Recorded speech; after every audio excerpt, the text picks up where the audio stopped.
Bonjour, dans cette vidéo, nous allons traiter la solution de la série Les caractéristiques des dipôles passifs. Dans l'exercice 1, on considère le circuit électrique représenté dans le schéma de la figure. Donc, le schéma de la figure présente deux lampes montées en parallèle avec un générateur et une résistance.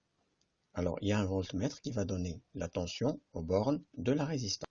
On remarque qu'on nous présente déjà le sens du courant principal I. Sachant bien que les deux lampes sont identiques, alors automatiquement, le courant qui va passer par L1 aura la même intensité que celui qui va traverser la lampe L2. Les figures 2 et 3 représentent les caractéristiques des deux lampes et du conducteur ohmique. La question 1, définir ce qu'est un dipôle linéaire. La réponse est très simple.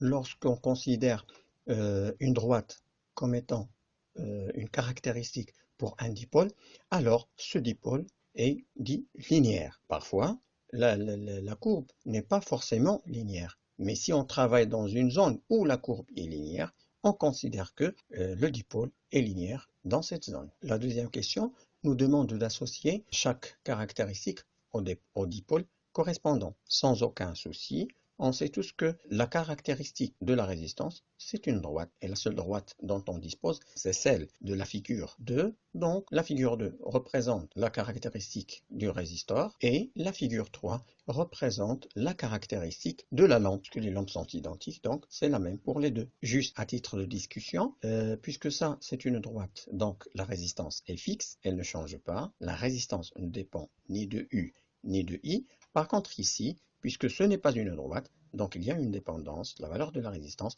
dépend de la tension et du courant, précisément, puisque la courbe est convexe, donc la résistance augmente lorsque les deux grandeurs augmentent. La question 3 nous demande d'indiquer sur le schéma du circuit le sens conventionnel du courant électrique de chaque branche. Dans ce cas, voilà, donc j'ai le courant I1 qui passe dans la lampe L1 et le courant I2 qui passe dans la lampe L2. N'oublions pas que puisque les deux lampes sont identiques, alors I1 est égal à l'intensité du courant I2. La question 4, déterminer la valeur de la résistance R, en déduire la valeur de l'intensité du courant principal, en considérant courbe caractéristique U en fonction de I relative à la résistance, on doit choisir deux points, comme ce qu'on fait toujours. Ça sera bête si on n'avait pas choisi l'origine O et le point A dont les coordonnées sont bien visibles. Ainsi, le coefficient directeur sera UA moins U0 divisé par IA moins IO, si vous voulez. Tout calcul fait, nous allons trouver que la résistance est 30 ohms. Pour déterminer la valeur de l'intensité du courant I qui traverse la résistance, on sait que, d'après la loi d'Ohm, I est égal à U sur R. Voilà, on nous avait donné que UR est égal à 9 volts. On a calculé R, c'est 30 ohms. On va trouver que I, c'est 0,3 ampères. La question suivante, déterminer la valeur de l'intensité du courant qui traverse chacune des lampes identiques. En déduire la tension UAB. Voici la tension UAB et voici la caractéristique de chacune des lampes. Pour la lampe, on n'a pas de loi d'Ohm, on n'a pas de formule analytique, donc on doit obligatoirement utiliser le diagramme. Pour cela, j'ai besoin de l'intensité du courant, voire même parfois j'aurai besoin de la tension, puisqu'on me demande la tension UAB, donc je dois chercher la valeur de l'intensité du courant qui traverse l'une des lampes, ou bien I1 ou bien I2. En appliquant la loi des nœuds au point A, on constate que le courant I va se diviser en deux courants, I1 et I2, d'égale intensité, ce qui fait que I1 doit être égal à I2 est égal à I sur 2. Sur le diagramme, on doit repérer la valeur 150 mA, qui va correspondre à la tension 3 volts. Donc, graphiquement, UAB égale 3 volts. Dans la sixième question, on nous demande de trouver la tension UPN. Voici la tension UPN et voilà la tension UR. D'après la loi de l'additivité des tensions, j'ai UPN est égal UR plus UAB. UR plus UAB. Sachant que UR c'est 9 volts et UAB, comme est-ce qu'on vient de le voir, c'était 3 volts, on aura UPN et 12 volts. Si vous avez bien remarqué, dans tous les exercices de l'électricité, dans mon schéma de brouillon, je note toujours les valeurs. Au cas où j'ai besoin de réfléchir, je réfléchis très rapidement dans un schéma. La dernière partie de l'exercice nous dit on branche une diode à jonction, ou bien bipolaire, dans le circuit précédent et on obtient le circuit de la figure 4. Donc voilà, a priori j'aurai ici un autre courant I'1 et un autre courant I'2, tel que I'1 est égal I'2. La tension aux bornes des lampes, maintenant, c'est UAB est égal 2,7 volts. Voilà, j'ai représenté mon schéma dans mon brouillon, sachant bien que R n'a pas changé, donc sa valeur c'est 30 ohms, et UPN, elle non plus n'a pas changé, sa valeur c'est 12 volts. La question maintenant est de déterminer l'intensité du courant principal I', puis en déduire UBN.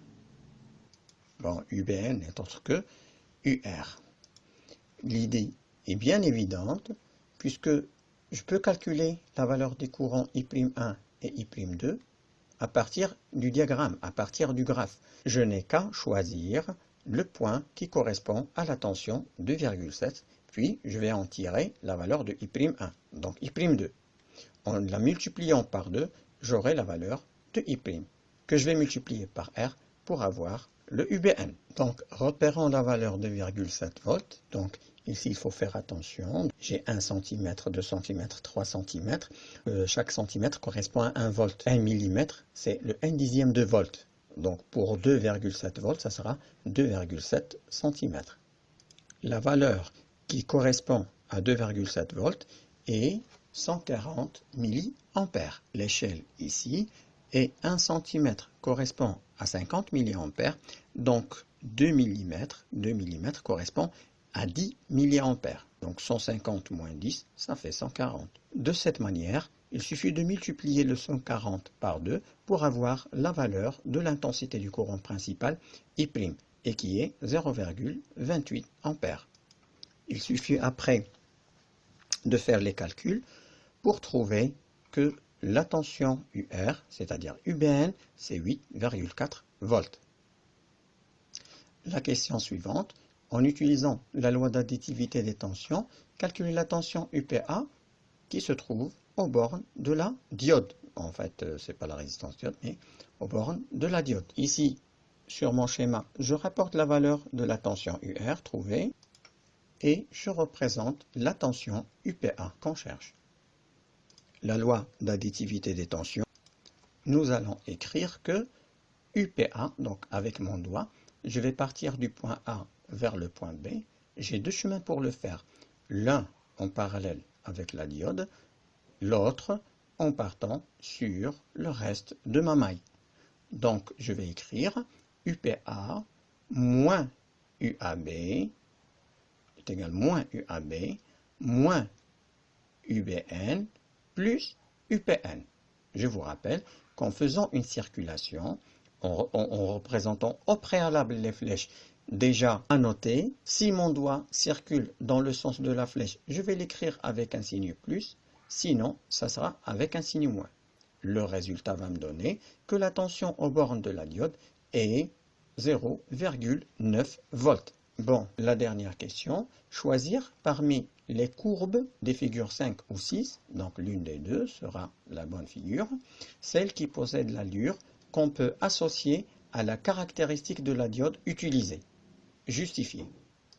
Voici donc les deux caractéristiques. Si la première caractéristique, c'est-à-dire celle de la figure 6, était la bonne, la diode est passante, la tension entre ces bornes, c'est 0,5 seulement. Or, moi j'avais trouvé 0,9. La deuxième courbe, c'est-à-dire celle de la figure 5, me dit qu'à partir de 0,5, la diode devient passante. Et puis, lorsque le courant augmente, la tension augmente aussi. Donc, dans cette figure, la figure 5, j'ai la possibilité de trouver la tension 0,9. La bonne caractéristique est celle-là, c'est-à-dire une diode à caractère résistif. Passons maintenant à l'exercice 2. On considère le circuit électrique représenté sur la figure 1. Donc voici la figure 1. C'est une résistance en série avec un générateur et une diode. La tension UPN est de 5 volts. Un conducteur ohmique.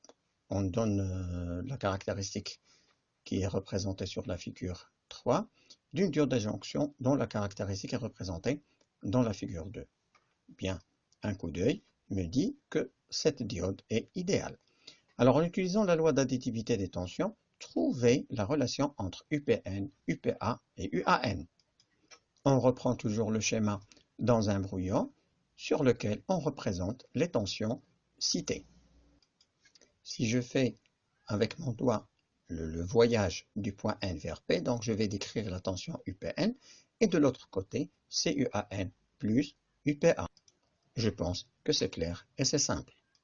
La deuxième question, déterminer graphiquement la valeur de la tension UPA. Étant donné la caractéristique proposée de la diode, lorsque l'intensité du courant est non nulle, ça veut dire que la diode est passante. D'après le schéma, la seule tension entre ces bornes doit être 0,5 volts. Donc la tension UPA, c'est 0,5 volts. En déduire la valeur de la tension UAN. C'est très simple. D'après la formule qu'on avait calculée auparavant, on va trouver que UAN, c'est UPN moins UPA. Donc, il suffit de ramener UPA de l'autre côté pour trouver 4,5 volts. Déterminer graphiquement la valeur de R. Nous allons utiliser, bien sûr, le graphisme. Le premier point que je dois choisir, enfin que je vais choisir, pour faciliter les choses, c'est le point O, origine du repère. Et bien sûr, le deuxième point peut être n'importe lequel sur la droite. Néanmoins, je dois toujours chercher, existe-t-il un point dont les coordonnées sont claires et qui ne vont pas me tromper. Je vais donc choisir celui-là, tel que I, c'est 10 mA, et U, I est 1,5 volts. En effectuant le calcul R égale delta U sur delta I, bien, à ne pas oublier de convertir le milliampère en ampère, on va trouver que R, c'est 150 ohms. En déduire l'intensité du courant I. Je pense qu'il est facile d'utiliser la loi d'Ohm au bord de la résistance pour dire que I est égal à UPA sur R. Bon, j'ai la 4,5 que je dois diviser sur 150 et qui va me donner 3,10 à la puissance moins 2, soit donc I égale 30 mA. La question 6, montrer que la diode fonctionne normalement sous cette intensité de courant. Rappelons la caractéristique et vérifions-y où se trouve le 30 mA. La voici. Donc, dans cette plage d'intensité de courant, la diode fonctionne normalement parce qu'elle est au-deçà du courant limite. Calculer la valeur minimale de la résistance du conducteur ohmique qui permet un fonctionnement normal de la diode, c'est-à-dire sans qu'elle casse. Le courant en polarisation directe maximale supporté par la diode est 40 mA. Il correspond à une résistance minimale, car pour augmenter le courant, il faut diminuer la résistance. Donc, pour R minimal, c'est UPN moins UPA, ce qui fait que la résistance minimale doit être égale à UPN moins UPA divisé par Imax. Imax, c'est justement IDM.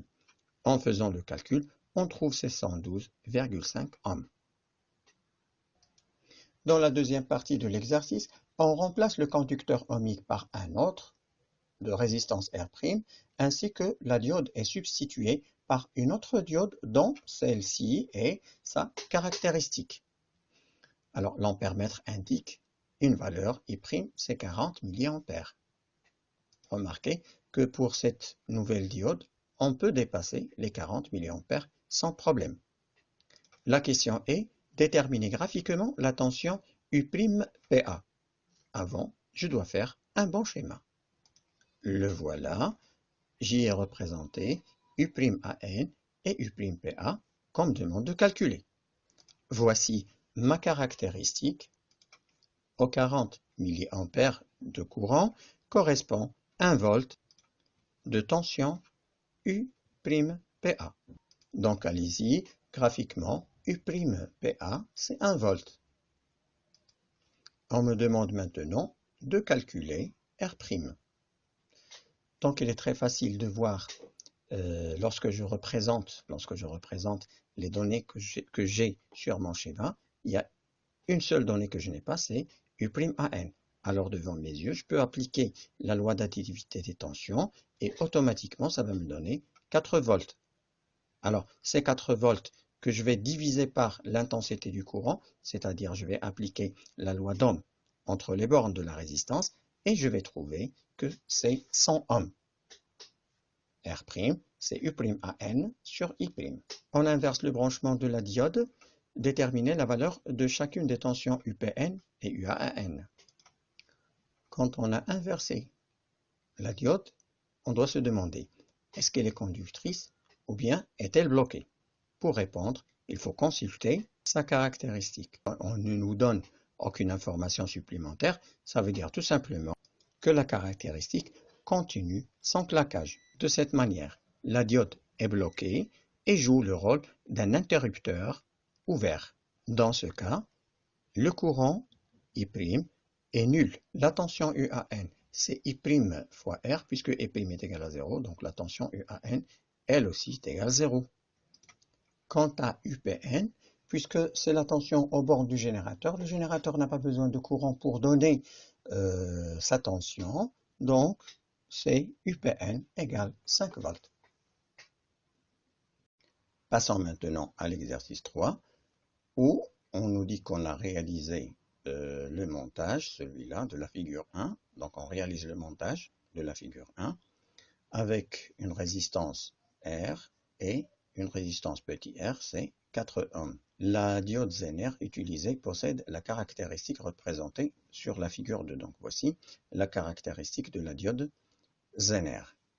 Donnez la signification des grandeurs US, UZ, IDM max et IR max. Voici donc la caractéristique, la tension seuil et la tension à partir de laquelle la diode devient conductrice lorsqu'elle est polarisée en direct. La tension Zener, c'est la tension aux bornes de la diode Zener en polarisation inverse. ID max est l'intensité du courant maximale supportée par la diode avant de casser. IR max est l'intensité maximale du courant supporté par la diode Zener lorsqu'il est polarisé en inverse. Déterminer graphiquement leur valeur. Lorsqu'on entend graphiquement, c'est-à-dire on va juste faire des relevés, des lectures sur le graphe sans aucune démonstration. Alors, graphiquement, US c'est 0,1 volts. Pour déterminer UZ, j'ai ici 1, 2, 3 cm et demi. Et chaque centimètre correspond à 0,8 volts. Ici, on a mis un signe moins parce qu'on n'a pas mis une flèche de l'autre sens pour qu'on dise qu'on part du 0 vers la gauche. Mais puisqu'on part du 0 toujours vers la droite, cette valeur-ci doit être négative. C'est moins UZ pour que UZ soit positif. On trouve facilement que UZ c'est 2,8 volts. Cherchons maintenant la valeur de ID max. Chaque centimètre à la verticale correspond à 0,2 mA. Ceci va nous faire 0,8 mA. Finalement, IR max, on va prendre la valeur bien sûr positive. C'est la valeur absolue de la valeur lue sur le graphe, c'est 0,88 A. Ce sont donc les valeurs pour ID max et IR max qu'on ne doit pas dépasser. US, c'est précisé et c'est fixé. UZ ne change pas. Pour cette diode qu'on a utilisée, ça sera 2,8 volts. C'est donc le montage qu'on réalise qui va faire varier l'intensité du courant. La troisième question montrait que l'expression de la résistance minimale Rmin du conducteur R, qui correspond à l'état passant de la diode, s'écrit sous la forme. Voici donc le montage proposé. Le générateur débite un courant I dans le circuit. Ce courant, lorsqu'il arrive en A, il va se scinder en deux courants, I1 et I2, qui va se recombiner en B et retourner vers le générateur. Deux cas se présentent. Le cas où la diode est bloquée ou le cas où la diode est passante. Dans le premier cas, I1 est égal à 0, donc c'est comme si on a un interrupteur ouvert, donc tout le courant I est égal à I2. Et dans le cas où elle est passante, alors on a I qui se sépare en deux intensités de courant I1 et I2, puis il va se regrouper encore en B, avec dans ce cas, la loi des nœuds au point A qui nous donne I est égal à I1 plus I2. Lorsque la diode est bloquée, la tension UAB entre les bornes du conducteur ohmique vérifie la loi d'Ohm, c'est-à-dire UAB est égal à R fois I. La même chose dans le cas où la diode est passante, sauf que cette fois, la tension UZ doit être égale à UAB. Donc ici, j'ai corrigé R fois I2. Supposons maintenant que R est une résistance variable. Si je commence à diminuer la valeur de R, la valeur de UAB va diminuer jusqu'à ce qu'elle devienne inférieure à la valeur UZ et donc la diode devient bloquée et je tomberai dans ce cas. Si maintenant je pars de l'état où la diode est bloquée et je commence à augmenter la valeur de R. Dans ce cas, la valeur de UAB va augmenter jusqu'à ce que j'atteigne une valeur R minimale, c'est-à-dire la plus petite valeur des résistances, de la résistance, qui me permettra d'avoir UAB est égal à Z. Ainsi, à partir de cette valeur R minimale, la diode commence à conduire. D'après ce que je viens d'expliquer, la diode est bloquée tant que R est strictement inférieur à R minimal. Et pour qu'elle soit passante, R peut être strictement supérieur ou bien supérieur à R minimal pour que le courant I1 soit non nul, avec cette fois la diode qui est passante. J'ai toujours le I1 à la limite, il est quasiment nul. Le I2 est égal à toujours I1, mais la tension UAB est égale à RI, est égale à UZ, puisque la diode maintenant est passante, mais à la limite, ça veut dire que I1 est égal à 0. Ainsi, à la limite, la diode est passante lorsque I1 est égal à 0, UZ est égal à UAB. Donc R doit être égal à R minimal, c'est la valeur minimale. Si on utilise la loi d'additivité des tensions, UPN doit être égal à UR plus UZ, avec bien sûr UR, c'est R fois I. Ceci me donne que I, c'est UPN moins UZ sur R, que je remplace dans l'expression UZ sur R minimal. UZ sur R minimal est égal à I2. Donc, j'ai l'égalité entre ces deux équations qui va me donner le résultat convoité. Déterminer sa valeur pour UPN est égal à 5 volts. L'application numérique donne 5 ohms. Donc, pour une résistance R qui dépasse les 5 ohms, j'aurai une tension ZNR aux bornes de la résistance R. Si la résistance est inférieure à 5 ohms, j'aurai cette configuration avec la tension qui est différente de UZ. La deuxième partie de l'exercice, on prend maintenant R est égal à 20 ohms. Déjà, il est largement supérieur à R minimal. Donc, la diode ZNR est passante et la tension entre ces bornes est UZ et UPN, c'est 5 volts. Déterminer la valeur seuil IS du courant I à partir à partir de laquelle la diode devient passante dans ce montage. Dans ce cas, UZ, qui est la tension entre les bornes de R, c'est R fois I, puisque I1 est égal à 0 et I est égal à I2. Cette fois, je ne fais pas varier la résistance R, mais je cherche le courant minimal qui peut vérifier cette condition. Ce courant C peut être facilement calculé à partir de cette formule.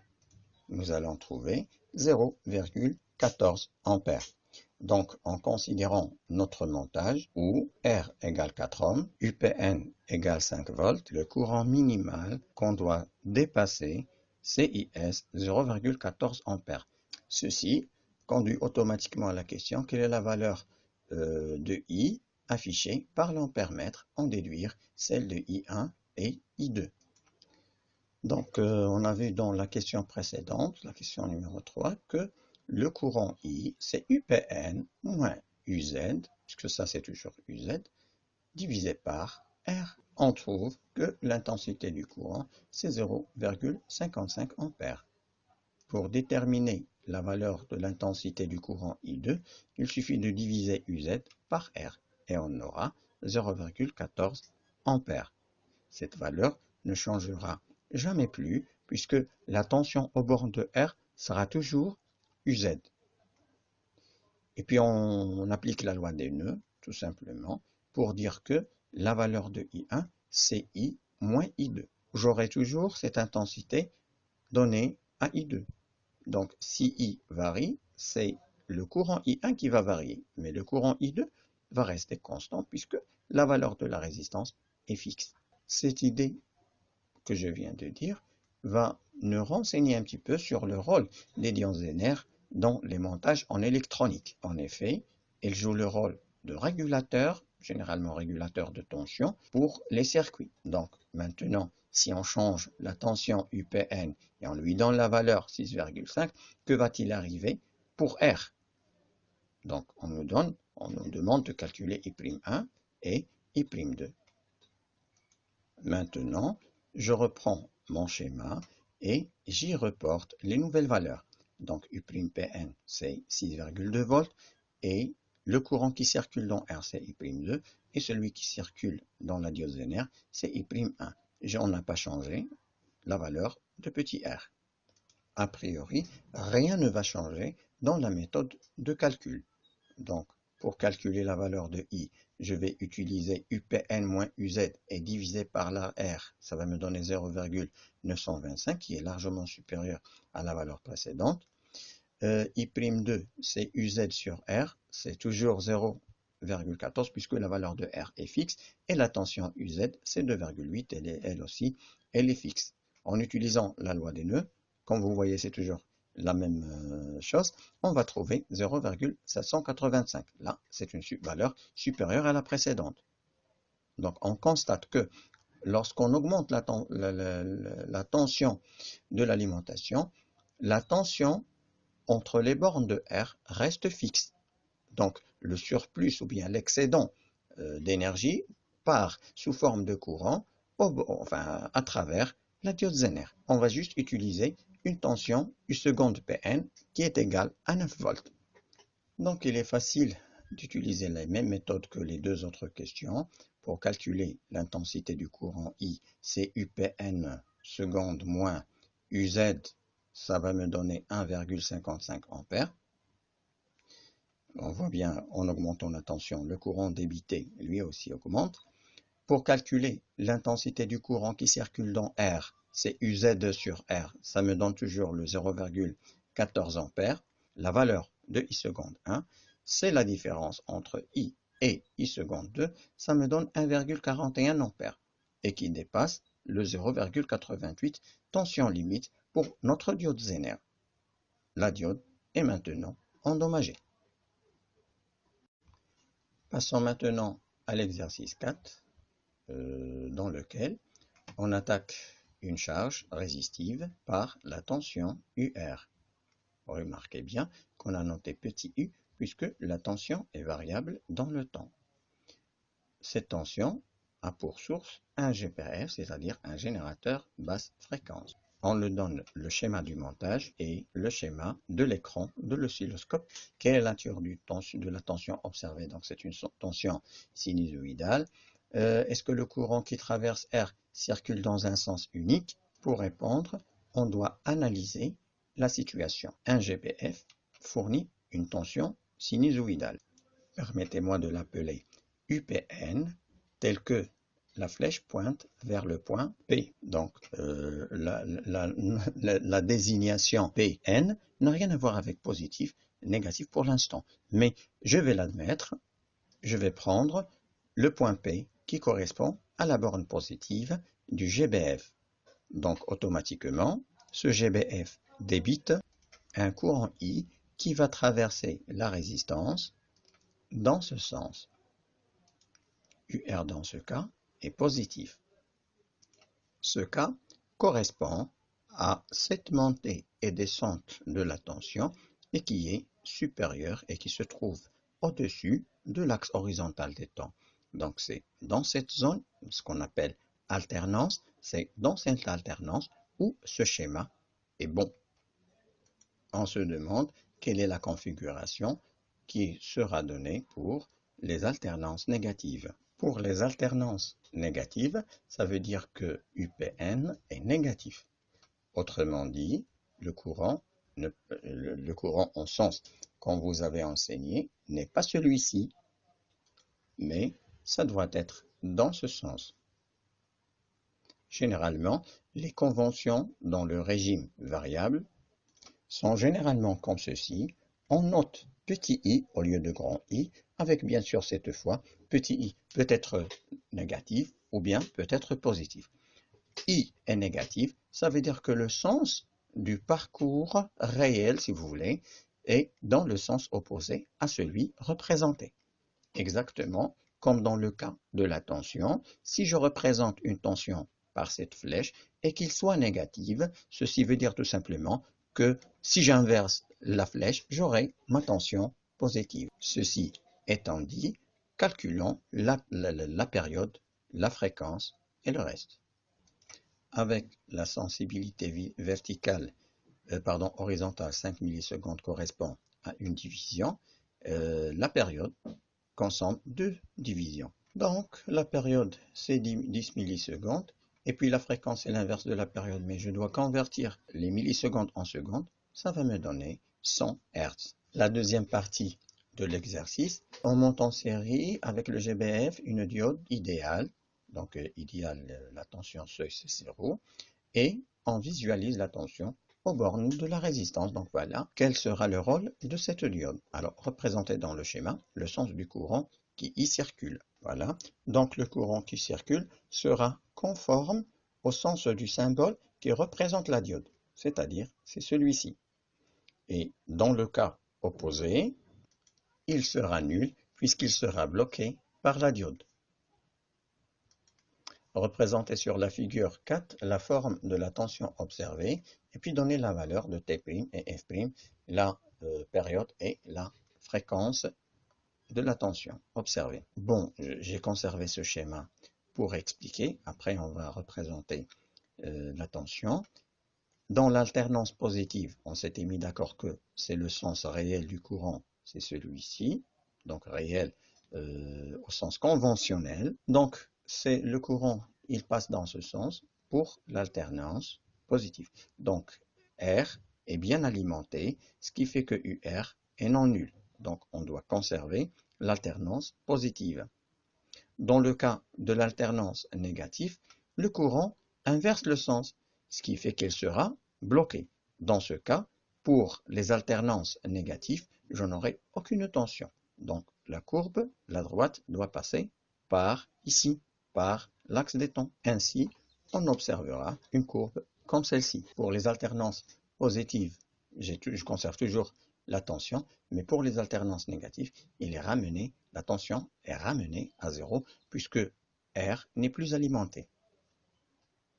Quant à la période et la fréquence, j'ai toujours la même période, puisque le motif qui se répète prend toujours 2 carreaux dans le temps, et bien sûr, il aura la même fréquence, c'est-à-dire T', c'est 10 millisecondes et F', c'est 100 Hz.